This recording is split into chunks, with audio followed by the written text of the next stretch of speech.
ਸਤਿ ਸ਼੍ਰੀ ਅਕਾਲ। ਤੁਸੀਂ ਵੇਖ ਰਹੇ ਹੋ ਟੀਵੀ ਪੰਜਾਬ ਤੇ ਮੈਂ ਹਾਂ ਤੁਹਾਡੇ ਨਾਲ ਇੰਦਰਪ੍ਰੀਤ ਕੌਰ ਸੰਗੇੜਾ। ਖਬਰਾਂ ਦੇ ਇਸ ਬੁਲੇਟਿਨ ਵਿੱਚ ਤੁਹਾਡਾ ਸਵਾਗਤ ਹੈ। ਸਭ ਤੋਂ ਪਹਿਲਾਂ ਨਜ਼ਰ ਮਾਰਦੇ ਹਾਂ ਹੈਡਲਾਈਨਸ ਤੇ। ਪੁਲਿਸ ਨੇ ਫੜਿਆ 2 ਲੱਖ ਤੋਂ ਵੱਧ ਦਾ ਨਸ਼ੇ ਦੇ ਮਾਮਲੇ ਵਿੱਚ 10 ਜਾਣੇ ਗ੍ਰਿਫਤਾਰ। ਟਰੂਡੋ ਪਹੁੰਚੇ ਯੂਕਰੇਨ, ਪੁਤਿਨ ਤੇ ਕੀਤੇ ਸ਼ਬਦੀ ਹਮਲੇ। ਗੈਸ ਦੀਆਂ ਕੀਮਤਾਂ ਹਿਲਾਉਣਗੀਆਂ ਬਜਟ, ਗੈਸ ਦੀਆਂ ਕੀਮਤਾਂ ਵਿੱਚ ਹੋਵੇਗਾ ਹੋਰ ਵਾਧਾ। ਘਰ 'ਚ ਮਿਲੀ ਬੱਚੇ ਤੇ ਮਾਂ ਦੀ ਲਾਸ਼, ਪੁਲਿਸ ਕਰ ਰਹੀ ਮਾਮਲੇ ਦੀ ਜਾਂਚ। ਲਿਬਰਲਸ ਵੱਲੋਂ ਇਲੈਕਸ਼ਨ ਪਲੇਟਫਾਰਮ ਜਾਰੀ, ਓਨਟਾਰੀਓ ਚੋਣਾਂ ਤੋਂ ਪਹਿਲਾਂ ਕੀਤੇ ਕਈ ਵਾਅਦੇ। ਪੁਲਿਸ ਵੱਲੋਂ ਨਸ਼ੇ ਦੇ ਮਾਮਲੇ ਵਿੱਚ ਵੱਡੀ ਕਾਰਵਾਈ ਕੀਤੀ ਗਈ, ਜਿੱਥੇ ਉਹਨਾਂ ਵੱਲੋਂ $2 ਲੱਖ ਤੋਂ ਵੱਧ ਦਾ ਨਸ਼ਾ ਬਰਾਮਦ ਕੀਤਾ ਗਿਆ। ਇਸ ਦੌਰਾਨ ਉਹਨਾਂ ਨੇ 10 ਜਾਣਿਆਂ ਨੂੰ ਹਿਰਾਸਤ ਵਿੱਚ ਲਿਆ। 10 ਜਾਣਿਆਂ ਵਿੱਚੋਂ ਕੁਝ ਦੇ ਨਾਮ ਵੀ ਪੁਲਿਸ ਵੱਲੋਂ ਜਨਤਕ ਕੀਤੇ ਗਏ ਨੇ ਤੇ ਦੱਸਿਆ ਗਿਆ ਹੈ ਕਿ ਇਹਨਾਂ ਕੋਲੋਂ ਨਕਦੀ ਤੇ ਹਥਿਆਰ ਵੀ ਬਰਾਮਦ ਹੋਏ। ਮੌਂਟਰੀਅਲ ਪੁਲਿਸ ਵੱਲੋਂ ਨਸ਼ੇ ਦੇ ਮਾਮਲੇ ਵਿੱਚ ਵੱਡੀ ਕਾਰਵਾਈ ਕੀਤੀ ਗਈ, ਜਿੱਥੇ ਉਹਨਾਂ ਵੱਲੋਂ ਰੇਡ ਦੌਰਾਨ ਵੱਡੀ ਮਾਤਰਾ ਵਿੱਚ ਨਸ਼ਾ ਬਰਾਮਦ ਕੀਤਾ ਗਿਆ। ਇਸ ਸੰਬੰਧੀ ਮੌਂਟਰੀਅਲ ਪੁਲਿਸ ਵੱਲੋਂ 10 ਜਾਣਿਆਂ ਨੂੰ ਗ੍ਰਿਫਤਾਰ ਵੀ ਕੀਤਾ ਗਿਆ ਹੈ, ਜਿਨ੍ਹਾਂ ਕੋਲੋਂ $2 ਲੱਖ ਤੋਂ ਵੱਧ ਦੀ ਨਾਰਕੋਟਿਕਸ ਬਰਾਮਦ ਕੀਤੀ ਗਈ ਹੈ। ਮੌਂਟਰੀਅਲ ਪੁਲਿਸ ਵੱਲੋਂ ਕਾਰਵਾਈ ਕਰਦਿਆਂ ਵੈਸਟ ਆਈਲੈਂਡ ਦੇ ਨਸ਼ੇ ਸੰਬੰਧੀ ਜੋ ਨੈਟਵਰਕ ਚਲਾਇਆ ਜਾਂਦਾ ਹੈ, ਉਸ ਖਿਲਾਫ ਕਾਰਵਾਈ ਕਰਦਿਆਂ 10 ਜਾਣਿਆਂ ਨੂੰ ਗ੍ਰਿਫਤਾਰ ਕੀਤਾ ਹੈ। ਇਸ ਦੌਰਾਨ ਪੁਲਿਸ ਵੱਲੋਂ ਵੱਖ-ਵੱਖ ਥਾਵਾਂ ਉੱਪਰ ਛਾਪਾ ਮਾਰਿਆ ਗਿਆ। ਜਾਣਕਾਰੀ ਮੁਤਾਬਕ ਡਾਊਨਟਾਊਨ ਮੌਂਟਰੀਅਲ ਕਿਊਬਿਕ ਸਿਟੀ ਤੋਂ ਜੋ ਉਹਨਾਂ ਨੇ ਜਾਂਚ ਪੜਤਾਲ ਕੀਤੀ, ਇੱਥੇ $1 ਲੱਖ ਤੋਂ ਵੱਧ ਦੀ ਨਕਦੀ ਬਰਾਮਦ ਕੀਤੀ ਗਈ। 4 ਫਾਇਰ ਆਰਮਸ ਤੇ ਹੋਰ ਵੀ ਕਈ ਹਥਿਆਰ ਬਰਾਮਦ ਕੀਤੇ ਗਏ ਨੇ। ਪੁਲਿਸ ਵੱਲੋਂ ਦੱਸਿਆ ਗਿਆ ਕਿ ਉਹਨਾਂ ਨੇ $2 ਲੱਖ ਤੋਂ ਵੱਧ ਦੇ ਨਾਰਕੋਟਿਕਸ, ਜਿਸ ਵਿੱਚ ਕੋਕੇਨ, ਕ੍ਰੈਕ, ਕੈਨੇਬੀਜ਼, ਜ਼ੈਨੈਕਸ, ਵਾਈਗਰਾ ਸ਼ਾਮਿਲ ਹੈ, ਉਹ ਬਰਾਮਦ ਕੀਤੇ ਨੇ। ਹੁਣ ਪੁਲਿਸ ਵੱਲੋਂ ਇਸ ਸੰਬੰਧੀ ਜਿਹੜੇ 10 ਜਾਣਿਆਂ ਨੂੰ ਗ੍ਰਿਫਤਾਰ ਕੀਤਾ ਗਿਆ, ਉਹਨਾਂ ਦੀ ਪਹਿਚਾਣ ਵੀ ਪੁਲਿਸ ਨੇ ਜਨਤਕ ਕੀਤੀ ਹੈ, ਜਿਨ੍ਹਾਂ ਦੇ ਨਾਮ ਵਿਨਸੈਂਟ ਰੌ, ਮੁਹੰਮਦ ਅਲੀ, ਅਲੈਗਜ਼ੈਂਡਰਾ ਬ੍ਰੈਂਡਲੇ, ਅਜੇ ਐਂਬਰੀਆ ਸਿੰਘ ਦੇ ਤੌਰ ਦੇ ਉੱਪਰ ਦੱਸੇ ਗਏ ਹਨ। ਹੁਣ ਪੁਲਿਸ ਵੱਲੋਂ ਇਹਨਾਂ ਉੱਪਰ ਕਈ ਚਾਰਜਸ ਲਗਾਏ ਗਏ ਨੇ। 5 ਜਾਣਿਆਂ ਨੂੰ ਪੁਲਿਸ ਨੇ ਗ੍ਰਿਫਤਾਰ ਕੀਤਾ, ਪਰ ਉਹਨਾਂ ਦੇ ਨਾਮ ਅਜੇ ਜਨਤਕ ਨਹੀਂ ਕੀਤੇ ਗਏ। ਪ੍ਰਧਾਨ ਮੰਤਰੀ ਜਸਟਿਨ ਟਰੂਡੋ ਵੱਲੋਂ ਕੀਵ ਦਾ ਦੌਰਾ ਕੀਤਾ ਗਿਆ, ਜਿੱਥੇ ਉਹਨਾਂ ਨੇ ਰਸ਼ੀਆ ਦੇ ਰਾਸ਼ਟਰਪਤੀ ਉੱਪਰ ਸ਼ਬਦੀ ਹਮਲੇ ਕੀਤੇ ਨੇ। ਜੋ ਇੱਥੇ ਜੰਗ ਦੇ ਹਾਲਾਤ ਬਣੇ ਹੋਏ ਨੇ, ਇਸ ਬਾਰੇ ਗੱਲਬਾਤ ਕਰਦੇ ਹੋਏ ਪ੍ਰਧਾਨ ਮੰਤਰੀ ਜਸਟਿਨ ਟਰੂਡੋ ਨਜ਼ਰ ਆਏ ਤੇ ਉਹਨਾਂ ਵੱਲੋਂ ਆਪਣੇ ਵਿਚਾਰ ਸਾਂਝੇ ਕੀਤੇ ਗਏ ਹਨ। ਕੈਨੇਡਾ ਦੇ ਪ੍ਰਧਾਨ ਮੰਤਰੀ ਜਸਟਿਨ ਟਰੂਡੋ ਵੱਲੋਂ ਯੂਕਰੇਨ ਦਾ ਦੌਰਾ ਕੀਤਾ ਗਿਆ। ਉਹਨਾਂ ਨੇ ਕੀਵ ਵਿੱਚ ਸਰਪ੍ਰਾਈਜ਼ ਵਿਜ਼ਿਟ ਕੀਤੀ, ਜਿਸ ਮੌਕੇ ਵਲਾਦੀਮੀਰ ਪੁਤਿਨ ਦੇ ਖਿਲਾਫ ਪ੍ਰਧਾਨ ਮੰਤਰੀ ਟਰੂਡੋ ਬੋਲਦੇ ਹੋਏ ਦਿਖਾਈ ਦਿੱਤੇ। ਉਹਨਾਂ ਦਾ ਕਹਿਣਾ ਹੈ ਕਿ ਜੋ ਵਾਰ ਕ੍ਰਾਈਮ ਹੋਇਆ, ਉਸ ਵਾਸਤੇ ਵਲਾਦੀਮੀਰ ਪੁਤਿਨ ਜ਼ਿੰਮੇਵਾਰ ਹਨ। ਦੱਸ ਦਈਏ ਕਿ ਪ੍ਰਧਾਨ ਮੰਤਰੀ ਜਸਟਿਨ ਟਰੂਡੋ ਕਿਹੜੀ ਥਾਂ ਦੇ ਉੱਪਰ ਜਾਣਗੇ, ਇਸ ਦੌਰੇ ਬਾਰੇ ਬਹੁਤੀ ਜਾਣਕਾਰੀ ਅਜੇ ਜਨਤਕ ਨਹੀਂ ਕੀਤੀ ਗਈ। ਜਦੋਂ ਉਹ ਯੂਕਰੇਨ ਛੱਡ ਦੇਣਗੇ, ਉਸ ਤੋਂ ਬਾਅਦ ਹੀ ਇਸ ਬਾਰੇ ਦੱਸਿਆ ਜਾਵੇਗਾ। ਕੀਵ ਦੌਰੇ ਦੇ ਉੱਪਰ ਗਏ ਪ੍ਰਧਾਨ ਮੰਤਰੀ ਜਸਟਿਨ ਟਰੂਡੋ ਵੱਲੋਂ ਇੱਥੇ ਜਾ ਕੇ ਆਪਣੇ ਵਿਚਾਰ ਸਾਂਝੇ ਕੀਤੇ ਗਏ। ਉਹਨਾਂ ਦਾ ਕੀ ਕਹਿਣਾ ਹੈ, ਆਓ ਤੁਹਾਨੂੰ ਸੁਣਾਉਂਦੇ ਹਾਂ ਉਹਨਾਂ ਦੀ ਜ਼ੁਬਾਨੀ। We began our day today with a visit to Irpin, where I witnessed firsthand the brutality of Russia's illegal war, of neighborhoods battered, homes destroyed, but I also witnessed the resilience of Ukrainians as people rebuild, as people stood, even outnumbered 8-1, to defend not just their homes, but the entire city behind them of Kyiv. It was a true inspiration to see people step up to defend their lives, defend their community, defend a bright future for themselves, for the families in the country they love. It is clear that Vladimir Putin is responsible for heinous war crimes. There must be accountability. Canada will support Ukraine as you seek justice for your people who Russia is killing and brutalizing. Since Russia's full-scale invasion 73 days ago, Canada and Canadians continue to stand by your side. Our countries are deeply connected. Canada has the second largest Ukrainian community in the world outside of Ukraine. We've also welcomed thousands of Ukrainians since the beginning of the war, and we will continue to do so. Over the past years, our military has trained well over 30,000 Ukrainian soldiers. We will continue to do the work of being there for you with whatever we can, with whatever you need. The President and I also just finished excellent meetings today to strengthen our deep relationship in meeting together with my fellow G7 leaders. On this anniversary of Victory Day in Europe, standing strong against Putin's illegal war and in defense of democracy, human rights, and international law is as important as it ever has been. We will continue together to impose severe sanctions, eliminate the dependency on Russian energy, and fight disinformation. Canada ਦੇ ਵੱਖ-ਵੱਖ ਹਿੱਸਿਆਂ ਵਿੱਚ gas ਦੀਆਂ ਕੀਮਤਾਂ ਲਗਾਤਾਰ ਵਧ ਰਹੀਆਂ ਨੇ। ਇਸ ਕਾਰਨ ਜੇਬ ਉੱਪਰ ਭਾਰੀ ਬੋਝ ਪੈ ਰਿਹਾ, ਪਰ ਇਹ ਕੀਮਤਾਂ ਅਜੇ ਘੱਟ ਨਹੀਂ ਹੋਣਗੀਆਂ। ਕਿਹਾ ਜਾ ਰਿਹਾ ਹੈ ਕਿ ਇਸ ਵਿੱਚ ਹੋਰ ਵੀ ਵਾਧਾ ਹੋਣ ਵਾਲਾ ਹੈ। ਕਿੱਥੇ ਕਿਹੜੇ ਹਾਲਾਤ ਰਹਿਣਗੇ ਤੁਹਾਨੂੰ ਦੱਸਾਂਗੇ ਇਸ ਖਬਰ ਵਿੱਚ। ਕੈਨੇਡਾ ਦੇ ਵੱਖ-ਵੱਖ ਹਿੱਸਿਆਂ ਵਿੱਚ ਲਗਾਤਾਰ ਗੈਸ ਦੀਆਂ ਕੀਮਤਾਂ ਵਧਦੀਆਂ ਜਾ ਰਹੀਆਂ ਨੇ ਤੇ ਮਾਹਰ ਕਹਿੰਦੇ ਨੇ ਕਿ ਇਹਨਾਂ ਗੈਸ ਦੀਆਂ ਕੀਮਤਾਂ ਵਿੱਚ ਇਸ ਹਫ਼ਤੇ ਹੋਰ ਵੀ ਵਾਧਾ ਹੋਵੇਗਾ। ਇਸ ਹਫ਼ਤੇ ਕਿਹਾ ਜਾ ਰਿਹਾ ਹੈ ਕਿ ਗੈਸ ਦੀਆਂ ਕੀਮਤਾਂ ਵਿੱਚ 5 ਸੈਂਟਸ ਤੱਕ ਵਾਧਾ ਦਰਜ ਕੀਤਾ ਜਾ ਸਕਦਾ ਹੈ। ਦੱਸ ਦਈਏ ਕਿ ਕੈਨੇਡੀਅਨਸ ਫਾਰ ਅਫੋਰਡੇਬਲ ਐਨਰਜੀ ਦੇ ਪ੍ਰੈਜ਼ੀਡੈਂਟ ਵੱਲੋਂ ਇਸ ਬਾਰੇ ਆਪਣੇ ਵਿਚਾਰ ਸਾਂਝੇ ਕੀਤੇ ਗਏ, ਜਿੱਥੇ ਉਹਨਾਂ ਵੱਲੋਂ ਦੱਸਿਆ ਗਿਆ ਕਿ ਇਸ ਸਮੇਂ ਜੰਗ ਦੇ ਜਿਹੜੇ ਹਾਲਾਤ ਬਣੇ ਹੋਏ ਨੇ, ਇਸ ਕਾਰਨ ਗੈਸ ਦੀਆਂ ਕੀਮਤਾਂ ਵਿੱਚ ਹੋਰ ਵੀ ਵਾਧਾ ਹੋਵੇਗਾ। ਕਈ ਥਾਵਾਂ ਤੇ ਗੈਸ ਦੀਆਂ ਕੀਮਤਾਂ $1.97 ਪਰ ਲੀਟਰ ਦੇ ਹਿਸਾਬ ਨਾਲ ਹੋ ਸਕਦੀਆਂ ਨੇ। ਕੈਨੇਡਾ ਵਿੱਚ ਬ੍ਰਿਟਿਸ਼ ਕੋਲੰਬੀਆ ਸੂਬਾ ਅਜਿਹਾ ਹੈ ਜਿੱਥੇ ਗੈਸ ਦੀਆਂ ਕੀਮਤਾਂ ਬਾਕੀ ਸੂਬਿਆਂ ਦੇ ਮੁਕਾਬਲੇ ਕਾਫੀ ਜ਼ਿਆਦਾ ਹਨ। ਹੁਣ ਸੂਬੇ ਵਿੱਚ ਗੈਸ ਦੀਆਂ ਕੀਮਤਾਂ $2.6 ਪ੍ਰਤੀ ਲੀਟਰ ਦੇ ਹਿਸਾਬ ਨਾਲ ਹੋ ਸਕਦੀਆਂ ਨੇ। ਵੈਨਕੂਵਰ ਵਿੱਚ ਤੇਲ ਦੀਆਂ ਕੀਮਤਾਂ $2.22 ਪ੍ਰਤੀ ਲੀਟਰ, ਵਿਕਟੋਰੀਆ ਵਿੱਚ $2.17 ਪ੍ਰਤੀ ਲੀਟਰ ਤੱਕ ਹੋ ਸਕਦੀਆਂ ਨੇ। ਮੌਂਟਰੀਅਲ ਦੇ ਡਰਾਈਵਰਾਂ ਨੂੰ ਤੇਲ ਦੀਆਂ ਕੀਮਤਾਂ $2.7 ਦੇ ਹਿਸਾਬ ਨਾਲ ਸਹਿਣੀਆਂ ਪੈ ਸਕਦੀਆਂ ਨੇ। ਲਗਾਤਾਰ ਇਹਨਾਂ ਗੈਸ ਦੀਆਂ ਕੀਮਤਾਂ ਬਾਰੇ ਐਕਸਪਰਟ ਆਪਣੇ ਵਿਚਾਰ ਸਾਂਝੇ ਕਰਦੇ ਹੋਏ ਦਿਖਾਈ ਦੇ ਰਹੇ ਨੇ। ਦੱਸ ਦਈਏ ਕਿ ਕੈਨੇਡਾ ਹੀ ਨਹੀਂ ਬਲਕਿ ਬਾਕੀ ਦੇਸ਼ਾਂ ਵਿੱਚ ਵੀ ਇਸ ਤਰ੍ਹਾਂ ਦੇ ਹਾਲਾਤ ਬਣੇ ਹੋਏ ਨੇ ਜਿੱਥੇ ਗੈਸ ਦੀਆਂ ਕੀਮਤਾਂ ਵਿੱਚ ਲਗਾਤਾਰ ਵਾਧਾ ਦਰਜ ਕੀਤਾ ਜਾ ਰਿਹਾ ਹੈ। ਕੈਨੇਡਾ ਦੇ ਵੱਖ-ਵੱਖ ਸੂਬਿਆਂ ਵਿੱਚ ਵੀ ਇਸ ਤਰ੍ਹਾਂ ਦੀ ਹੀ ਸਥਿਤੀ ਬਣੀ ਹੋਈ ਹੈ ਤੇ ਇਹ ਵੀ ਗੱਲ ਕਹੀ ਜਾ ਰਹੀ ਹੈ ਕਿ ਆਉਣ ਵਾਲੇ ਕੁਝ ਸਮੇਂ ਦੌਰਾਨ ਇਹਨਾਂ ਗੈਸ ਦੀਆਂ ਕੀਮਤਾਂ ਵਿੱਚ ਹੋਰ ਵੀ ਵਾਧਾ ਹੋਵੇਗਾ। ਡਰਾਈਵਰਾਂ ਦੀ ਜੇਬ ਤੇ ਇਸ ਵਧ ਰਹੀਆਂ ਕੀਮਤਾਂ ਕਾਰਨ ਹੋਰ ਵੀ ਬੋਝ ਪੈਣ ਵਾਲਾ ਹੈ। ਕੈਨੇਡਾ ਤੋਂ ਇੱਕ ਅਜਿਹਾ ਮਾਮਲਾ ਸਾਹਮਣੇ ਹੈ ਜਿੱਥੇ ਘਰ ਵਿੱਚੋਂ ਇੱਕ ਬੱਚੇ ਅਤੇ ਮਾਂ ਦੀ ਲਾਸ਼ ਮਿਲੀ। ਪੁਲਿਸ ਇਸ ਮਾਮਲੇ ਦੀ ਜਾਂਚ ਕਰ ਰਹੀ ਹੈ। ਉਹਨਾਂ ਵੱਲੋਂ ਇਹ ਪਤਾ ਲਗਾਉਣ ਦੀ ਕੋਸ਼ਿਸ਼ ਕੀਤੀ ਜਾ ਰਹੀ ਹੈ ਕਿ ਇਹਨਾਂ ਦੀ ਮੌਤ ਕਿਵੇਂ ਹੋਈ। ਫਿਲਹਾਲ ਇਸ ਬਾਰੇ ਬਹੁਤੀ ਡਿਟੇਲ ਉਹਨਾਂ ਵੱਲੋਂ ਸਾਂਝੀ ਨਹੀਂ ਕੀਤੀ ਗਈ। ਅਲਬਰਟਾ ਤੋਂ ਇੱਕ ਅਜਿਹਾ ਮਾਮਲਾ ਸਾਹਮਣੇ ਆਇਆ ਜਿੱਥੇ ਘਰ ਵਿੱਚ ਮਾਂ ਅਤੇ ਬੱਚੇ ਮ੍ਰਿਤਕ ਪਾਏ ਗਏ। ਹੁਣ RCMP ਵੱਲੋਂ ਇਸ ਮਾਮਲੇ ਦੀ ਜਾਂਚ ਕੀਤੀ ਜਾ ਰਹੀ ਹੈ। ਪੁਲਿਸ ਵੱਲੋਂ ਇਸ ਬਾਰੇ ਜਾਣਕਾਰੀ ਸਾਂਝੀ ਕਰਦਿਆਂ ਦੱਸਿਆ ਗਿਆ ਕਿ ਘਰ ਵਿੱਚੋਂ ਉਹਨਾਂ ਨੂੰ ਔਰਤ ਅਤੇ ਇੱਕ 8 ਮਹੀਨਿਆਂ ਦੀ ਬੱਚੀ ਦੀ ਲਾਸ਼ ਮਿਲੀ ਹੈ। ਆਫੀਸ਼ੀਅਲਸ ਨੇ ਕਿਹਾ ਕਿ ਉਹਨਾਂ ਨੂੰ ਇਸ ਮਾਮਲੇ ਬਾਰੇ 7 ਮਈ ਨੂੰ 8 ਵਜੇ ਦੇ ਕਰੀਬ ਜਾਣਕਾਰੀ ਮਿਲੀ। ਜਦੋਂ ਆਫੀਸਰਸ ਘਟਨਾ ਵਾਲੀ ਥਾਂ ਦੇ ਉੱਪਰ ਪਹੁੰਚੇ ਤਾਂ ਉਹਨਾਂ ਨੇ ਦੇਖਿਆ ਕਿ ਇੱਥੇ ਔਰਤ ਅਤੇ ਬੱਚੀ ਦੀ ਲਾਸ਼ ਪਈ ਸੀ। ਇਹ ਔਰਤ ਇਸ ਬੱਚੀ ਦੀ ਮਾਂ ਦੱਸੀ ਜਾ ਰਹੀ ਹੈ। ਹੁਣ ਇਸ ਮਾਮਲੇ ਦੀ ਜਾਂਚ ਮੇਜਰ ਕ੍ਰਾਈਮਸ ਇਨਵੈਸਟੀਗੇਟਰਸ ਵੱਲੋਂ ਕੀਤੀ ਜਾ ਰਹੀ ਹੈ। ਹੁਣ ਪੁਲਿਸ ਵੱਲੋਂ ਇਸ ਮਾਮਲੇ ਦੇ ਬਾਰੇ ਕਹਿਣਾ ਹੈ ਕਿ ਆਮ ਲੋਕਾਂ ਨੂੰ ਇਸ ਤੋਂ ਬਾਅਦ ਕੋਈ ਵੀ ਖਤਰਾ ਨਹੀਂ ਹੈ ਤੇ ਉਹਨਾਂ ਵੱਲੋਂ ਇਸ ਮਾਮਲੇ ਦੀ ਜਾਂਚ ਕੀਤੀ ਜਾ ਰਹੀ ਹੈ, ਜਿਸ ਤੋਂ ਬਾਅਦ ਬਾਕੀ ਦੀ ਜਾਣਕਾਰੀ ਸਾਂਝੀ ਕੀਤੀ ਜਾਵੇਗੀ। ਦੱਸ ਦਈਏ ਕਿ ਘਰ ਵਿੱਚੋਂ ਜਿਹੜੀ ਔਰਤ ਅਤੇ ਬੱਚੀ ਦੀ ਲਾਸ਼ ਮਿਲੀ, ਇਹਨਾਂ ਦੋਹਾਂ ਦੇ ਨਾਮ ਫਿਲਹਾਲ ਪੁਲਿਸ ਵੱਲੋਂ ਜਨਤਕ ਨਹੀਂ ਕੀਤੇ ਗਏ। ਉਹਨਾਂ ਦਾ ਕਹਿਣਾ ਹੈ ਕਿ ਬਾਕੀ ਦੀ ਜਾਣਕਾਰੀ ਪੂਰੀ ਪੜਤਾਲ ਕਰਨ ਤੋਂ ਬਾਅਦ ਹੀ ਸਾਂਝੀ ਕੀਤੀ ਜਾਵੇਗੀ। ਇਸ ਬਾਰੇ ਅਜੇ ਬਹੁਤੀ ਡਿਟੇਲ ਨਹੀਂ ਦਿੱਤੀ ਗਈ। ਓਨਟਾਰੀਓ ਵਿੱਚ ਹੋਣ ਵਾਲੀਆਂ ਚੋਣਾਂ ਤੋਂ ਪਹਿਲਾਂ ਓਨਟਾਰੀਓ ਲਿਬਰਲਸ ਵੱਲੋਂ ਆਪਣਾ ਇਲੈਕਸ਼ਨ ਪਲੇਟਫਾਰਮ ਜਾਰੀ ਕੀਤਾ ਗਿਆ, ਜਿਸ ਵਿੱਚ ਉਹਨਾਂ ਨੇ ਓਨਟਾਰੀਓ ਵਾਸੀਆਂ ਨਾਲ ਕਈ ਵਾਅਦੇ ਕੀਤੇ ਨੇ। ਇਸ ਤੋਂ ਪਹਿਲਾਂ ਬਾਕੀ ਪਾਰਟੀਆਂ ਵੀ ਇਲੈਕਸ਼ਨ ਪਲੇਟਫਾਰਮ ਜਾਰੀ ਕਰ ਚੁੱਕੀਆਂ ਨੇ ਤੇ ਅੱਜ ਹੁਣ ਲਿਬਰਲਸ ਵੱਲੋਂ ਅਜਿਹਾ ਕੀਤਾ ਗਿਆ। ਓਨਟਾਰੀਓ 'ਚ ਹੋਣ ਵਾਲੀਆਂ ਚੋਣਾਂ ਤੋਂ ਪਹਿਲਾਂ ਓਨਟਾਰੀਓ ਲਿਬਰਲਸ ਵੱਲੋਂ ਇਲੈਕਸ਼ਨ ਪਲੇਟਫਾਰਮ ਜਾਰੀ ਕੀਤਾ ਗਿਆ, ਜਿਸ ਵਿੱਚ ਉਹਨਾਂ ਨੇ ਕਈ ਵੱਡੇ ਵਾਅਦੇ ਕੀਤੇ ਨੇ। ਜੀ ਹਾਂ, ਓਨਟਾਰੀਓ ਲਿਬਰਲ ਵੱਲੋਂ ਆਉਣ ਵਾਲੀਆਂ ਚੋਣਾਂ ਵਾਸਤੇ ਆਪਣਾ ਇੱਕ ਨਵਾਂ ਏਜੰਡਾ ਜਾਰੀ ਕਰ ਦਿੱਤਾ ਗਿਆ। ਇਸ ਇਲੈਕਸ਼ਨ ਪਲੇਟਫਾਰਮ ਵਿੱਚ ਹਾਊਸਿੰਗ ਸੰਕਟ ਨਾਲ ਨਜਿੱਠਣ ਸੰਬੰਧੀ ਕਈ ਵੱਡੇ ਵਾਅਦੇ ਕੀਤੇ ਗਏ। ਇਸ ਬਾਰੇ ਪਾਰਟੀ ਦਾ ਕਹਿਣਾ ਹੈ ਕਿ ਜੇ ਇਸ ਵਾਰ ਉਹਨਾਂ ਦੀ ਸਰਕਾਰ ਬਣਦੀ ਹੈ ਤਾਂ ਪ੍ਰੋਵਿੰਸ ਵਿੱਚ ਇੱਕ ਸਿੰਗਲ ਰੈਂਟ ਕੰਟਰੋਲ ਸਿਸਟਮ ਸ਼ੁਰੂ ਕਰ ਦਿੱਤਾ ਜਾਵੇਗਾ। ਦੱਸਦੀਏ ਕਿ ਮੌਜੂਦਾ ਸਮੇਂ ਕਾਫੀ ਮਕਾਨ ਮਾਲਕ ਹਰ ਸਾਲ ਕਿਰਾਏ ਵਿੱਚ 1.2% ਵਾਧਾ ਕਰ ਸਕਦੇ ਨੇ। ਹਾਲਾਂਕਿ 15 ਨਵੰਬਰ ਤੋਂ ਬਾਅਦ ਪਹਿਲੀ ਵਾਰੀ ਕਿਰਾਏ ਵਿੱਚ ਦਿੱਤੇ ਗਏ ਯੂਨਿਟਸ ਵਿੱਚ ਇਹ ਸਾਲਾਨਾ ਵਾਧਾ ਵਧੇਰੇ ਵੀ ਹੋ ਸਕਦਾ ਹੈ।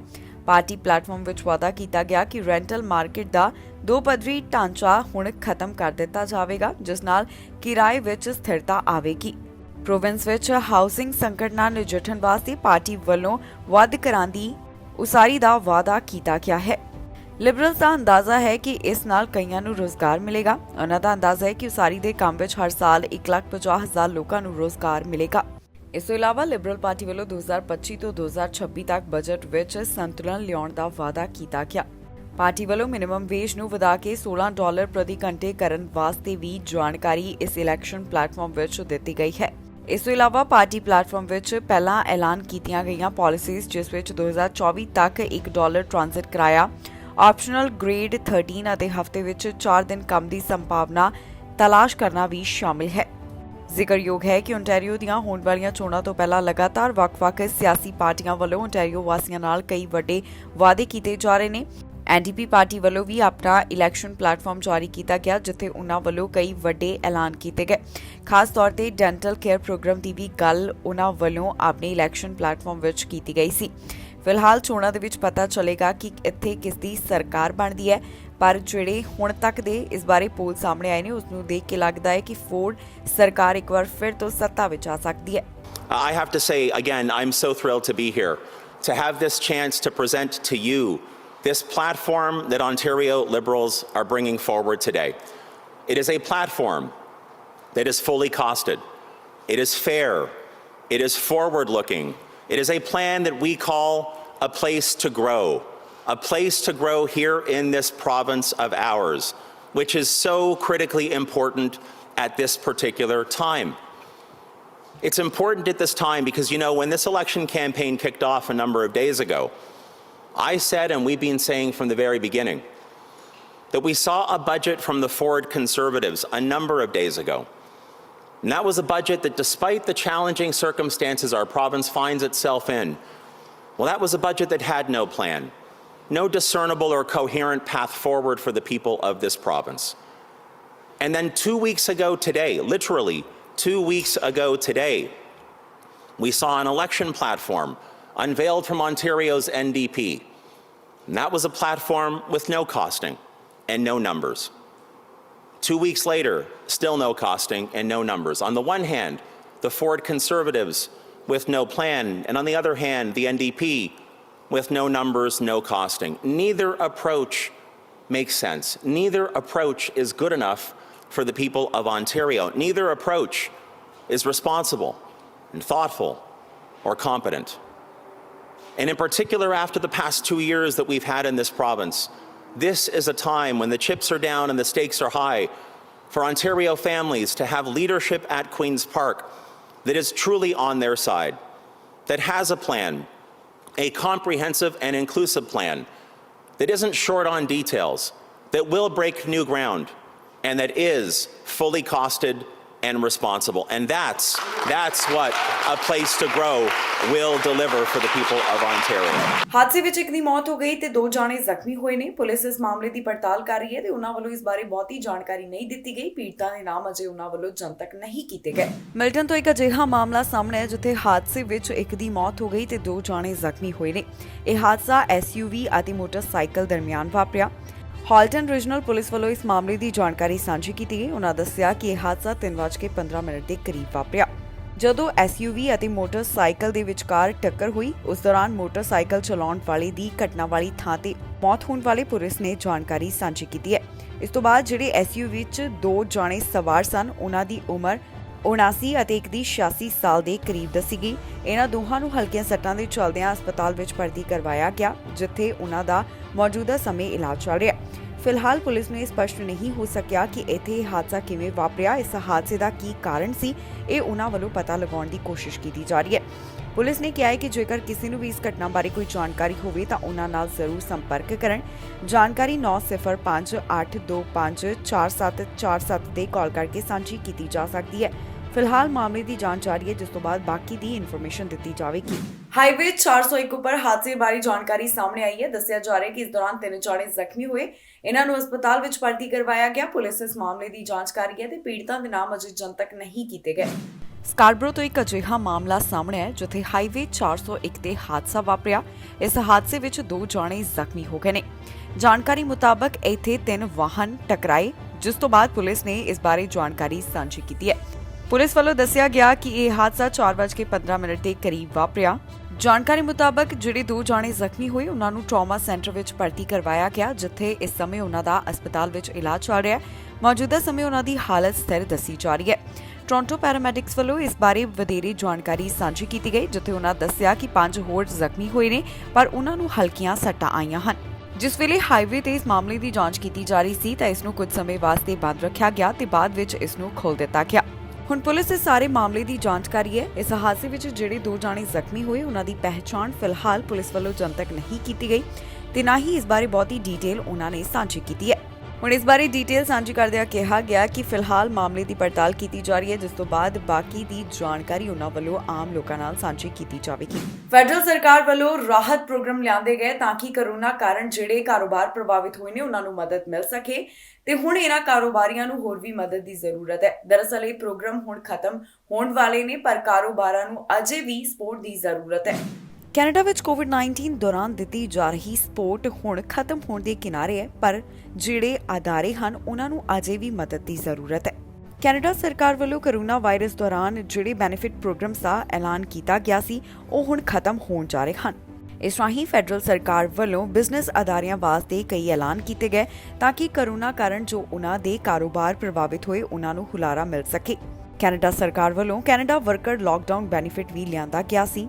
ਹੁਣ ਚਾਹੇ ਕੈਨੇਡਾ ਵਿੱਚ ਲਗਭਗ ਸਾਰੀਆਂ ਚੀਜ਼ਾਂ ਮੁੜ ਤੋਂ ਖੁੱਲ੍ਹ ਚੁੱਕੀਆਂ ਨੇ, ਪਰ ਫਿਰ ਵੀ ਬਹੁਤ ਸਾਰੇ ਬਿਜ਼ਨਸ ਅਦਾਰੇ ਅਜਿਹੇ ਨੇ ਜਿਨ੍ਹਾਂ ਨੂੰ ਪੈਂਡੈਮਿਕ ਕਾਰਨ ਭਾਰੀ ਘਾਟੇ ਦਾ ਸਾਹਮਣਾ ਕਰਨਾ ਪਿਆ। ਅਜੇ ਵੀ ਉਹ ਇਸ ਚੋਂ ਉੱਭਰ ਨਹੀਂ ਸਕੇ। ਹੁਣ ਇਹਨਾਂ ਬਿਜ਼ਨਸ ਆਰਗੇਨਾਈਜੇਸ਼ਨਸ ਨੂੰ ਅਜੇ ਵੀ ਮਦਦ ਦੀ ਜ਼ਰੂਰਤ ਹੈ। ਬਹੁਤ ਸਾਰੇ ਐਕਸਪਰਟਸ ਵੀ ਇਸ ਬਾਰੇ ਲਗਾਤਾਰ ਆਪਣੇ ਵਿਚਾਰ ਸਾਂਝੇ ਕਰਦੇ ਹੋਏ ਦਿਖਾਈ ਦੇ ਰਹੇ ਨੇ, ਜਿਨ੍ਹਾਂ ਦਾ ਕਹਿਣਾ ਹੈ ਕਿ ਅਜੇ ਕਾਰੋਬਾਰਾਂ ਨੂੰ ਜੋ ਫੈਡਰਲ ਸਰਕਾਰ ਵੱਲੋਂ ਮਦਦ ਲਿਆਂਦੀ ਗਈ ਸੀ ਉਹ ਅੱਗੇ ਦੇਣੀ ਚਾਹੀਦੀ ਹੈ। ਇਸ ਦੇ ਨਾਲ ਹੀ ਦੱਸ ਦਈਏ ਕਿ ਫੈਡਰਲ ਸਰਕਾਰ ਵੱਲੋਂ ਇਹਨਾਂ ਪ੍ਰੋਗਰਾਮਸ ਵਿੱਚ ਇੱਕ ਵਾਰ ਵਾਅਦਾ ਵੀ ਕੀਤਾ ਗਿਆ ਸੀ। ਜਦੋਂ ਪਿਛਲੀ ਵਾਰ ਇਹਨਾਂ ਦੀ ਮਿਆਦ ਖਤਮ ਹੋਣ ਲੱਗੀ ਸੀ ਤਾਂ ਸਰਕਾਰ ਵੱਲੋਂ ਇਸ ਵਿੱਚ ਵਾਅਦੇ ਦਾ ਐਲਾਨ ਕੀਤਾ ਗਿਆ ਤਾਂ ਕਿ ਕਾਰੋਬਾਰਾਂ ਦੀ ਮਦਦ ਕੀਤੀ ਜਾ ਸਕੇ। ਅਪਾਰਟਮੈਂਟ ਤੋਂ ਅੱਗ ਲੱਗਣ ਦਾ ਮਾਮਲਾ ਸਾਹਮਣੇ ਆਇਆ। ਇਸ ਦੌਰਾਨ ਜਿਹੜੇ ਜ਼ਖਮੀ ਹੋਏ ਉਹਨਾਂ ਨੂੰ ਹਸਪਤਾਲ ਵਿੱਚ ਭਰਤੀ ਕਰਵਾਇਆ ਗਿਆ। ਫਿਲਹਾਲ ਇਹ ਪਤਾ ਲਗਾਉਣ ਦੀ ਕੋਸ਼ਿਸ਼ ਕੀਤੀ ਜਾ ਰਹੀ ਹੈ ਕਿ ਇੱਥੇ ਅੱਗ ਕਿਵੇਂ ਲੱਗੀ। ਇਸ ਦੀ ਪੁਲਿਸ ਵੱਲੋਂ ਜਾਂਚ ਕੀਤੀ ਜਾ ਰਹੀ ਹੈ। ਸਕਾਰਬਰੋ ਤੋਂ ਇੱਕ ਅਜਿਹਾ ਮਾਮਲਾ ਸਾਹਮਣੇ ਆਇਆ ਜਿੱਥੇ ਅਪਾਰਟਮੈਂਟ ਟਾਵਰ ਨੂੰ ਅੱਗ ਲੱਗੀ, ਜਿਸ ਕਾਰਨ 2 ਜਾਣੇ ਜ਼ਖਮੀ ਦੱਸੇ ਜਾ ਰਹੇ ਨੇ। ਟੋਰਾਂਟੋ ਫਾਇਰ ਫਾਈਟਰਸ ਵੱਲੋਂ ਇਸ ਬਾਰੇ ਜਾਣਕਾਰੀ ਸਾਂਝੀ ਕੀਤੀ ਗਈ, ਜਿੱਥੇ ਉਹਨਾਂ ਦੱਸਿਆ ਕਿ ਇਹ ਮਾਮਲਾ ਸਵੇਰੇ 3 ਵਜੇ ਦੇ ਕਰੀਬ ਸਾਹਮਣੇ ਆਇਆ। ਫਾਇਰ ਫਾਈਟਰਸ ਵੱਲੋਂ ਸਾਂਝੀ ਕੀਤੀ ਗਈ ਜਾਣਕਾਰੀ ਮੁਤਾਬਕ ਅੱਗ ਦੀਆਂ ਲਪਟਾਂ ਇਮਾਰਤ ਦੇ 5ਵੇਂ ਫਲੋਰ ਉੱਪਰ ਦੇਖੀਆਂ ਗਈਆਂ। ਜਦੋਂ ਫਾਇਰ ਫਾਈਟਰਸ ਇੱਥੇ ਪਹੁੰਚੇ ਤਾਂ ਉਹਨਾਂ ਦੇਖਿਆ ਕਿ 2 ਜਾਣੇ ਇੱਥੇ ਇਸ ਅੱਗ ਕਾਰਨ ਪ੍ਰਭਾਵਿਤ ਹੋਏ। ਇਹਨਾਂ ਦੋਹਾਂ ਪੀੜਤਾਂ ਨੂੰ ਹਸਪਤਾਲ ਵਿੱਚ ਭਰਤੀ ਕਰਵਾਇਆ ਗਿਆ ਕਿਉਂਕਿ ਉਹਨਾਂ ਨੂੰ ਸੱਟਾਂ ਆਈਆਂ ਸਨ। ਫਿਲਹਾਲ ਉਹਨਾਂ ਦੇ ਬਾਰੇ ਅਜੇ ਜਾਣਕਾਰੀ ਨਹੀਂ ਦਿੱਤੀ ਗਈ ਕਿ ਹਸਪਤਾਲ ਵਿੱਚ ਉਹਨਾਂ ਦੀ ਸਥਿਤੀ ਕੀ ਬਣੀ ਹੋਈ ਹੈ। ਅਜੇ ਤੱਕ ਪੁਲਿਸ ਨੂੰ ਇਹ ਵੀ ਸਪਸ਼ਟ ਨਹੀਂ ਹੋ ਸਕਿਆ ਕਿ ਇੱਥੇ ਇਮਾਰਤ ਨੂੰ ਅੱਗ ਕਿਵੇਂ ਲੱਗੀ। ਇਹ ਪਤਾ ਲਗਾਉਣ ਦੀ ਕੋਸ਼ਿਸ਼ ਕੀਤੀ ਜਾ ਰਹੀ ਹੈ। ਇਸ ਘਟਨਾ ਨਾਲ ਜੁੜੇ ਹੋਏ 2 ਪੀੜਤਾਂ ਦੇ ਨਾਮ ਵੀ ਉਹਨਾਂ ਵੱਲੋਂ ਅਜੇ ਜਨਤਕ ਨਹੀਂ ਕੀਤੇ ਗਏ। ਫਿਲਹਾਲ ਇਸ ਸਾਰੇ ਮਾਮਲੇ ਦੀ ਜਾਂਚ ਪੜਤਾਲ ਕੀਤੀ ਜਾ ਰਹੀ ਹੈ, ਜਿਸ ਤੋਂ ਬਾਅਦ ਬਾਕੀ ਦੀ ਜਾਣਕਾਰੀ ਪੁਲਿਸ ਵੱਲੋਂ ਸਾਂਝੀ ਕੀਤੀ ਜਾਵੇਗੀ। ਹੁਣ ਤੱਕ ਸਿਰਫ ਇਹੀ ਦੱਸਿਆ ਗਿਆ ਕਿ 2 ਜਾਣਿਆਂ ਨੂੰ ਜ਼ਖਮੀ ਹਾਲਤ ਹਸਪਤਾਲ ਭਰਤੀ ਕਰਵਾਇਆ ਗਿਆ। ਓਨਟਾਰੀਓ ਵਿੱਚ ਮੌਜੂਦਾ ਸਮੇਂ ਕਰੋਨਾ ਵਾਇਰਸ ਦੇ ਕੀ ਹਾਲਾਤ ਨੇ, ਇਸ ਬਾਰੇ ਡਾਕਟਰ ਗੱਲਬਾਤ ਕਰਦੇ ਹੋਏ ਦਿਖਾਈ ਦਿੱਤੇ। ਉਹਨਾਂ ਨੇ ਓਨਟਾਰੀਓ ਦੇ ਤਾਜ਼ਾ ਹਾਲਾਤਾਂ ਬਾਰੇ ਜਾਣਕਾਰੀ ਸਾਂਝੀ ਕੀਤੀ ਹੈ। ਕੀ ਕਹਿਣਾ ਹੈ ਉਹਨਾਂ ਦਾ, ਆਓ ਤੁਹਾਨੂੰ ਸੁਣਾਉਂਦੇ ਹਾਂ। ਓਨਟਾਰੀਓ ਵਿੱਚ ਕਰੋਨਾ ਵਾਇਰਸ ਦੀ ਕੀ ਸਥਿਤੀ ਬਣੀ ਹੋਈ ਹੈ, ਇਸ ਬਾਰੇ ਜਾਣਕਾਰੀ ਸਾਹਮਣੇ ਆਈ। ਓਨਟਾਰੀਓ ਵਿੱਚ ਇਸ ਸਮੇਂ ਜੋ ਕਰੋਨਾ ਵਾਇਰਸ ਦੇ ਹਾਲਾਤ ਨੇ ਉਸ ਬਾਰੇ ਇੱਕ ਡਾਕਟਰ ਗੱਲਬਾਤ ਕਰਦੇ ਹੋਏ ਦਿਖਾਈ ਦਿੱਤੇ, ਜਿੱਥੇ ਉਹਨਾਂ ਵੱਲੋਂ ਆਪਣੇ ਵਿਚਾਰ ਸਾਂਝੇ ਕੀਤੇ ਗਏ ਹਨ। ਓਨਟਾਰੀਓ ਦੇ ਕਰੋਨਾ ਹਾਲਾਤਾਂ ਦੇ ਬਾਰੇ ਉਹਨਾਂ ਵੱਲੋਂ ਕੀ ਜਾਣਕਾਰੀ ਸਾਂਝੀ ਕੀਤੀ ਗਈ, ਆਓ ਤੁਹਾਨੂੰ ਸੁਣਾਉਂਦੇ ਹਾਂ। Whenever these models are being made, there is considerable uncertainty, and oftentimes you see a best case scenario and a worst case scenario for hospitalizations, for ICU admissions, for potential cases. And usually we land somewhere in that range. But if we look at where we are right now in Ontario, we are doing so much better now. And it's hard to know exactly because we just don't have that same degree of community level testing. But if you sort of reverse engineer how many possible cases we're getting per day, if you look at the wastewater signals, if you look at the percent of positive tests, everything's headed in the right direction. The one thing that, as you point out, takes a little bit of time are the hospitalizations and especially the ICU admissions. Those are, as you point out, those are the delayed metrics. So those are going to be the last ones or the slower ones to start to improve. But I've got to be careful with my words because there always is a little bit of uncertainty, but probably in every public health unit in every region of Ontario, things are turning the corner or have turned the corner. And, obviously, if you're looking just at ICU or hospital rates in particular regions, that might not tell the story. But if you sort of take a step back and look at, how many people are getting infected per day, it's probably fewer and fewer and fewer per day. And that's probably, again, here's that word probably, in just about every single area in Ontario. That's not to say that we're done, right? There's hospital systems that are stretched. There's still capacity issues. There's still people getting sick. ਚਾਕੂ ਲੱਗਣ ਕਾਰਨ ਇੱਕ ਦੀ ਮੌਤ ਹੋ ਗਈ ਤੇ police ਇਸ ਮਾਮਲੇ ਦੀ ਜਾਂਚ ਕਰ ਰਹੀ ਹੈ। ਦੱਸਿਆ ਜਾ ਰਿਹਾ ਹੈ ਕਿ ਰਾਤ ਸਮੇਂ ਸ਼ੁਰੇਬਾਜ਼ੀ ਦੀ ਘਟਨਾ ਸਾਹਮਣੇ ਆਈ, ਜਿਸ ਤੋਂ ਬਾਅਦ ਮਾਮਲੇ ਦੀ ਜਾਂਚ ਜਾਰੀ ਹੈ, ਪਰ ਪੀੜਤ ਦਾ ਨਾਮ ਜਨਤਕ ਨਹੀਂ ਕੀਤਾ ਗਿਆ। ਕੋਕਵਿਟਲਮ ਤੋਂ ਸ਼ੁਰੇਬਾਜ਼ੀ ਦੀ ਘਟਨਾ ਸਾਹਮਣੇ ਆਈ ਹੈ, ਜਿਸ ਦੀ ਜਾਂਚ ਹੁਣ ਹੋਮਿਸਾਈਡ ਟੀਮ ਵੱਲੋਂ ਕੀਤੀ ਜਾ ਰਹੀ ਹੈ। ਦੱਸਿਆ ਜਾ ਰਿਹਾ ਹੈ ਕਿ ਸ਼ੁਰੇਬਾਜ਼ੀ ਦਾ ਮਾਮਲਾ ਅੱਧੀ ਰਾਤ ਨੂੰ ਸਾਹਮਣੇ ਆਇਆ। ਪੁਲਿਸ ਵੱਲੋਂ ਇੱਕ ਵਿਅਕਤੀ ਨੂੰ ਹਿਰਾਸਤ ਵਿੱਚ ਲਿਆ ਗਿਆ। ਆਰਸੀਐਮਪੀ ਵੱਲੋਂ ਇਸ ਮਾਮਲੇ ਦੀ ਜਾਣਕਾਰੀ ਸਾਂਝੀ ਕਰਦਿਆਂ ਦੱਸਿਆ ਗਿਆ ਕਿ ਇਹ ਘਟਨਾ 12:40 ਦੇ ਕਰੀਬ ਗਲੈਨ ਡਰਾਈਵ ਦੇ 3000 ਬਲਾਕ ਤੋਂ ਸਾਹਮਣੇ ਆਈ, ਜਿੱਥੇ ਉਹਨਾਂ ਨੂੰ ਇੱਕ ਵਿਅਕਤੀ ਜ਼ਖਮੀ ਹਾਲਤ ਵਿੱਚ ਮਿਲਿਆ, ਜਿਸ ਉੱਪਰ ਚਾਕੂ ਨਾਲ ਹਮਲਾ ਕੀਤਾ ਗਿਆ ਸੀ। ਇਸ ਨੂੰ ਬਚਾਉਣ ਦੀ ਕੋਸ਼ਿਸ਼ ਕੀਤੀ ਗਈ, ਪਰ ਇਸ ਵਿਅਕਤੀ ਦੀ ਜਾਨ ਨਹੀਂ ਬਚਾਈ ਜਾ ਸਕੀ। ਹੁਣ ਇਸ ਮਾਮਲੇ ਦੀ ਪੜਤਾਲ ਇੰਟੀਗ੍ਰੇਟਿਡ ਹੋਮਿਸਾਈਡ ਇਨਵੈਸਟੀਗੇਸ਼ਨ ਟੀਮ ਵੱਲੋਂ ਕੀਤੀ ਜਾ ਰਹੀ ਹੈ। ਆਰਸੀਐਮਪੀ ਦੇ ਦੱਸਣ ਮੁਤਾਬਕ ਇਸ ਘਟਨਾ ਨਾਲ ਜੁੜੇ ਹੋਏ ਇੱਕ ਵਿਅਕਤੀ ਨੂੰ ਹਿਰਾਸਤ ਵਿੱਚ ਲਿਆ ਗਿਆ। ਫਿਲਹਾਲ ਇਸ ਪਤਾ ਲਗਾਉਣ ਦੀ ਕੋਸ਼ਿਸ਼ ਕੀਤੀ ਜਾ ਰਹੀ ਹੈ ਕਿ ਇਸ ਵਿਅਕਤੀ ਵੱਲੋਂ ਦੂਸਰੇ ਵਿਅਕਤੀ ਤੇ ਚਾਕੂ ਨਾਲ ਹਮਲਾ ਕਿਉਂ ਕੀਤਾ ਗਿਆ, ਕਿਉਂਕਿ ਅਜੇ ਪੁਲਿਸ ਨੂੰ ਇਸ ਬਾਰੇ ਨਹੀਂ ਪਤਾ ਚੱਲ ਸਕਿਆ ਕਿ ਇਸ ਦਾ ਅਸਲ ਕਾਰਨ ਕੀ ਹੈ। ਪੀੜਤ ਦਾ ਨਾਮ ਵੀ ਉਨ੍ਹਾਂ ਵੱਲੋਂ ਫਿਲਹਾਲ ਜਨਤਕ ਨਹੀਂ ਕੀਤਾ ਗਿਆ ਤੇ ਨਾ ਹੀ ਉਸ ਬਾਰੇ ਡਿਟੇਲ ਦਿੱਤੀ ਗਈ, ਜਿਸ ਨੂੰ ਗ੍ਰਿਫਤਾਰ ਕੀਤਾ ਗਿਆ। ਮਾਮਲੇ ਦੀ ਜਾਂਚ ਜਾਰੀ ਹੈ, ਜਿਸ ਤੋਂ ਬਾਅਦ ਬਾਕੀ ਦੀ ਜਾਣਕਾਰੀ ਸਾਂਝੀ ਕੀਤੀ ਜਾਵੇਗੀ। ਪੁਲਿਸ ਦਾ ਕਹਿਣਾ ਹੈ ਕਿ ਜੇਕਰ ਕਿਸੇ ਨੂੰ ਵੀ ਇਸ ਬਾਰੇ ਕੋਈ ਜਾਣਕਾਰੀ ਹੋਵੇ ਤਾਂ ਉਹਨਾਂ ਨਾਲ 187755144448 ਦੇ ਉੱਪਰ ਸੰਪਰਕ ਕਰਕੇ ਜਾਣਕਾਰੀ ਸਾਂਝੀ ਕੀਤੀ ਜਾ ਸਕਦੀ ਹੈ। ਇਸ ਖਬਰ ਵਿੱਚ ਜਾਣਕਾਰੀ ਤੁਹਾਡੇ ਨਾਲ ਸਾਂਝੀ ਕਰਾਂਗੇ ਕਿ ਕੈਨੇਡਾ ਦੇ ਕਿਹੜੇ ਹਿੱਸੇ ਤੋਂ ਕਿੰਨੇ ਕੋਰੋਨਾ ਵਾਇਰਸ ਦੇ ਮਾਮਲੇ ਸਾਹਮਣੇ ਆਏ, ਕੈਨੇਡਾ ਵਿੱਚ ਕੋਰੋਨਾ ਵਾਇਰਸ ਦੇ ਕੀ ਹਾਲਾਤ ਬਣੇ ਹੋਏ ਨੇ, ਤੁਹਾਨੂੰ ਦੱਸਾਂਗੇ ਸਾਰੀ ਜਾਣਕਾਰੀ ਇਸ ਖਬਰ ਵਿੱਚ। ਓਨਟਾਰੀਓ ਦੇ ਹਸਪਤਾਲ ਵਿੱਚ 1000 ਤੋਂ ਵੱਧ ਮਰੀਜ਼ ਨੇ ਜਿਨ੍ਹਾਂ ਨੂੰ ਕੋਰੋਨਾ ਵਾਇਰਸ ਕਾਰਨ ਭਰਤੀ ਕਰਵਾਇਆ ਗਿਆ। ਇੱਥੇ ਹਸਪਤਾਲ ਵਿੱਚ 1213 ਮਰੀਜ਼ਾਂ ਦੀ ਗਿਣਤੀ ਦੱਸੀ ਗਈ ਹੈ। ਇੰਟੈਂਸਿਵ ਕੇਅਰ ਅਧੀਨ 201 ਦਾ ਅੰਕੜਾ ਸਾਂਝਾ ਕੀਤਾ ਗਿਆ। ਦੱਸੀਏ ਕਿ ਸੂਬੇ ਵਿੱਚ 24 ਘੰਟਿਆਂ ਦੌਰਾਨ 1000 ਤੋਂ ਜ਼ਿਆਦਾ ਕੇਸਿਸ ਰਿਕਾਰਡ ਕੀਤੇ ਗਏ ਤੇ 24 ਘੰਟਿਆਂ ਦੌਰਾਨ 1206 ਮਾਮਲੇ ਸਾਹਮਣੇ ਆਏ। ਪ੍ਰੋਵਿੰਸ ਵਿੱਚ ਹੁਣ ਤੱਕ ਕੁੱਲ 12,76,116 ਦੇ ਕਰੀਬ ਕੋਰੋਨਾ ਮਾਮਲੇ ਸਾਹਮਣੇ ਆ ਚੁੱਕੇ ਹਨ। 24 ਘੰਟੇ ਦੌਰਾਨ ਕੋਈ ਵੀ ਮੌਤ ਇਸ ਵਾਇਰਸ ਕਾਰਨ ਨਹੀਂ ਹੋਈ, ਪਰ ਇੱਥੇ ਮੌਤਾਂ ਦਾ ਅੰਕੜਾ 12,972 ਦੇ ਕਰੀਬ ਸਾਂਝਾ ਕੀਤਾ ਗਿਆ। ਕੁੱਲ ਰਿਕਵਰਡ ਮਾਮਲਿਆਂ ਦੀ ਗਿਣਤੀ 12,39,781 ਹੈ। 24 ਘੰਟਿਆਂ ਦੌਰਾਨ 1,976 ਮਰੀਜ਼ ਕੋਰੋਨਾ ਵਾਇਰਸ ਤੋਂ ਰਿਕਵਰਡ ਹੋਏ ਨੇ। ਵੈਕਸੀਨੇਸ਼ਨ ਦੀ ਜਾਣਕਾਰੀ ਮੁਤਾਬਕ ਜਿਨ੍ਹਾਂ ਦੀ ਉਮਰ 12 ਸਾਲ ਤੇ ਉਸ ਤੋਂ ਵੱਧ ਹੈ, ਉਹਨਾਂ ਵਿੱਚ 91.2% ਦੀ ਆਬਾਦੀ ਵੱਲੋਂ ਕੋਵਿਡ-19 ਵੈਕਸੀਨ ਦੇ 2 ਟੀਕੇ, 93.1% ਦੀ ਆਬਾਦੀ ਵੱਲੋਂ ਕੋਵਿਡ-19 ਵੈਕਸੀਨ ਦਾ 1 ਟੀਕਾ, 56.7% ਦੀ ਆਬਾਦੀ ਵੱਲੋਂ ਕੋਵਿਡ-19 ਵੈਕਸੀਨ ਦੇ 3 ਟੀਕੇ ਲਗਵਾਏ ਗਏ ਹਨ। ਦੱਸ ਦਈਏ ਕਿ 5 ਸਾਲ ਤੋਂ 11 ਸਾਲ ਵਾਲਿਆਂ ਵਿੱਚ 56.4% ਦੀ ਆਬਾਦੀ ਵੱਲੋਂ ਕੋਵਿਡ-19 ਵੈਕਸੀਨ ਦੀ ਪਹਿਲੀ ਡੋਜ਼, 35.6% ਦੀ ਆਬਾਦੀ ਵੱਲੋਂ ਕੋਵਿਡ-19 ਵੈਕਸੀਨ ਦੇ 2 ਟੀਕੇ ਲਗਵਾਏ ਗਏ। ਓਨਟਾਰੀਓ ਸੂਬੇ ਵਿੱਚ ਟੈਸਟ ਪੋਜ਼ਿਟਿਵਿਟੀ ਰੇਟ 12% ਦਰਜ ਕੀਤਾ ਗਿਆ, ਜੋ ਕਿ ਪਹਿਲਾਂ ਪਿਛਲੇ ਹਫ਼ਤੇ 14% ਦੱਸਿਆ ਗਿਆ ਸੀ। ਕਿਊਬਿਕ ਪ੍ਰੋਵਿੰਸ ਵਿੱਚ ਹਸਪਤਾਲ ਅੰਦਰ 1000 ਤੋਂ ਵੱਧ ਮਰੀਜ਼ਾਂ ਦੀ ਗਿਣਤੀ ਹੈ ਤੇ ਹਸਪਤਾਲ ਵਿੱਚ 1910 ਮਰੀਜ਼ ਦੱਸੇ ਗਏ ਤੇ ਇੰਟੈਂਸਿਵ ਕੇਅਰ ਅਧੀਨ 66 ਬਾਰੇ ਜਾਣਕਾਰੀ ਦਿੱਤੀ ਗਈ ਹੈ। ਸੂਬੇ ਵਿੱਚ 24 ਘੰਟਿਆਂ ਦੌਰਾਨ 622 ਮਾਮਲੇ ਦਰਜ ਕੀਤੇ ਗਏ ਤੇ 4 ਮੌਤਾਂ ਕੋਰੋਨਾ ਵਾਇਰਸ ਕਾਰਨ ਹੋ ਗਈਆਂ। ਪੈਂਡੈਮਿਕ ਦੀ ਸ਼ੁਰੂਆਤ ਤੋਂ ਲੈ ਕੇ ਹੁਣ ਤੱਕ 10,52,637 ਕੁੱਲ ਕੋਰੋਨਾ ਦੇ ਮਾਮਲੇ ਸਾਹਮਣੇ ਆ ਚੁੱਕੇ ਨੇ। 15,143 ਮੌਤਾਂ ਕੋਰੋਨਾ ਵਾਇਰਸ ਕਾਰਨ ਹੋ ਚੁੱਕੀਆਂ ਨੇ। ਸੂਬੇ ਵਿੱਚ ਵੈਕਸੀਨੇਸ਼ਨ ਦੀ ਜਾਣਕਾਰੀ ਮੁਤਾਬਕ 5 ਸਾਲ ਤੇ ਇਸ ਤੋਂ ਵੱਧ ਉਮਰ ਵਾਲਿਆਂ ਵਿੱਚ 91% ਦੀ ਆਬਾਦੀ ਵੱਲੋਂ ਕੋਵਿਡ-19 ਵੈਕਸੀਨ ਦੀ ਪਹਿਲੀ ਡੋਜ਼, 54% ਦੀ ਆਬਾਦੀ ਵੱਲੋਂ ਕੋਵਿਡ-19 ਵੈਕਸੀਨ ਦੇ 3 ਟੀਕੇ ਤੇ 11% ਦੀ ਆਬਾਦੀ ਵੱਲੋਂ ਕੋਵਿਡ-19 ਵੈਕਸੀਨ ਦੇ 4 ਟੀਕੇ ਲਗਵਾਏ ਗਏ ਹਨ। ਇਸ ਦੇ ਨਾਲ ਹੀ ਜਾਂਦੇ ਇੱਕ ਵਾਰ ਫਿਰ ਤੋਂ ਨਜ਼ਰ ਮਾਰਦੇ ਹਾਂ ਹੈਡਲਾਈਨਸ ਤੇ। ਪੁਲਿਸ ਨੇ ਫੜਿਆ 2 ਲੱਖ ਤੋਂ ਵੱਧ ਦਾ ਨਸ਼ੇ ਦੇ ਮਾਮਲੇ ਵਿੱਚ 10 ਜਾਣੇ ਗ੍ਰਿਫਤਾਰ। ਟਰੂਡੋ ਪਹੁੰਚੇ ਯੂਕਰੇਨ, ਪੁਤਿਨ ਤੇ ਕੀਤੇ ਸ਼ਬਦੀ ਹਮਲੇ। ਗੈਸ ਦੀਆਂ ਕੀਮਤਾਂ ਹਿਲਾਉਣਗੀਆਂ ਬਜਟ, ਗੈਸ ਦੀਆਂ ਕੀਮਤਾਂ ਵਿੱਚ ਹੋਵੇਗਾ ਹੋਰ ਵਾਧਾ। ਘਰ 'ਚ ਮਿਲੀ ਬੱਚੇ ਤੇ ਮਾਂ ਦੀ ਲਾਸ਼, ਪੁਲਿਸ ਕਰ ਰਹੀ ਮਾਮਲੇ ਦੀ ਜਾਂਚ। ਲਿਬਰਲਸ ਵੱਲੋਂ ਇਲੈਕਸ਼ਨ ਪਲੇਟਫਾਰਮ ਜਾਰੀ, ਓਨਟਾਰੀਓ ਚੋਣਾਂ ਤੋਂ ਪਹਿਲਾਂ ਕੀਤੇ ਕਈ ਵਾਅਦੇ। ਖਬਰਾਂ ਦੇ ਇਸ ਬੁਲੇਟਿਨ ਵਿੱਚ ਇੰਨਾ ਹੀ। ਫਿਲਹਾਲ ਮੈਨੂੰ ਇੰਦਰਪ੍ਰੀਤ ਕੌਰ ਸੰਗੇੜਾ ਨੂੰ ਦਿਓ ਇਜਾਜ਼ਤ ਤੇ ਤੁਸੀਂ ਵੇਖਦੇ ਰਹੋ ਟੀਵੀ ਪੰਜਾਬ।